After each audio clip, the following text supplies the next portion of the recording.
maanta waxaa xafiiska ra'iisul wasaaraha runtii shir ku yeeshay uu hogaaminayo ra'iisul wasaaruhu oo ay ka soo qayb galeen rugta ganacsiga iyo qaybaha kala duwan ee ganacsatada Soomaaliyeed.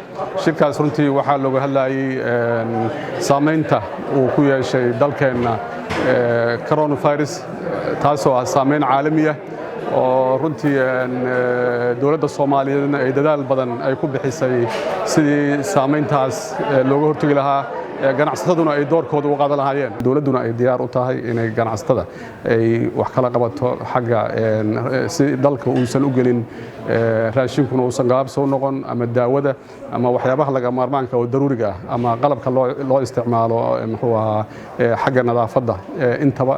Marka wuxuu ahaa shir ganacsatada iyo xafiiska ra'iisul wasaaraha iyo wasaaradda ganacsigu ay runtii aad uga doodeen oo aad ganacsatada ugu soo bandhigeen fikirkooda waxyaabaha laga maarmaanka u ah in waqtiga dhow la qabto iyo waxyaabaha laga maarmaanka u ah in waqtiga dheer la qabto. Si ra'iisul wasaaruhuna runtii wuxuu ku nuunuucsaday in loo baahan yahay in caafimaadkeena dib loo habeeyo, in caafimaadkeena la dhiso, in waxyaabaha essentialka ah oo muxuu ahaa runtii laga maarmaanka ah oo caafimaadkeena u baahan yahay haddii annagu ganacsato ahaan iyo dawlad ahaanba inaan gudaheennana wax ka qabsanno. Wuxuu ahaa shir runtii waxyaabo badan ay ganacsatada ku soo bandhigeen, shir faa'iido ballaaran leh.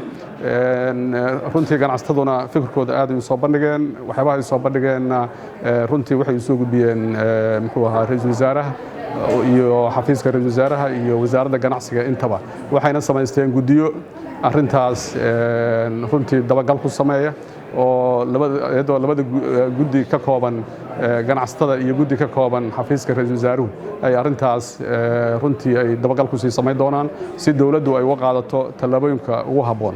Marka waxyaabaha kale halkaa laga soo jeediyay waxaa ka mid ahaa inaysan hadda waqtiga dhow aysan runtii dadka Soomaaliyeed inay isdejiyaan in dalka hadda ay taallo cunto ku filan in muddo ah, in dalka ay taallo runtii daawo ku filan in muddo ah. Dawladduna waxay halkaa ku soo bandhigtay in tallaabooyinka ay qaaday oo muxuu ahaa ay yihiin kuwo shacabka Soomaaliyeed lagu daryeelayo, kuwo lagu xakameynayo cudurkaas inuu dalkeena soo gelin maadaama uu yahay mid la isqaadsiiyo oo runtii muxuu ahaa ku gudba xagga socdaalka. Marka ganacsaduna aad ay u soo dhaweeysay tallaabooyinka dawladdu ay qaatay, waxay runtii aad ay u soo dhaweeyeen. Dawladdana waxayna halkaa ka ballan qaadeen inay dawladda ku taageerayaan tallaabooyinka ay qaadeen. Wuuna sii socon doonaa runtii ganacsatada iyo xafiiska ra'iisul wasaaraha iyo wasaaradda ganacsiga iyo qaybaha kala duwan ee ganacsiga inay arrintaas sii ambaqaadaan. Marka mustaqbalkana muxuu ahaa runtii caafimaadkeenana waxyaabo badan oo ka dhiman dib loo dhiso. Ganacsaduna waxay ballan qaadeen inay diyaar u yihiin inay wixii maalgashi ah ama ay ku sameeyaan xagga caafimaadka. Arrimaha kale xagga muxuu ahaa cuntada iyo xagga daawadana ay wax muuqda ay ka qaban doonaan, dawladduna ay ka qaban doonto.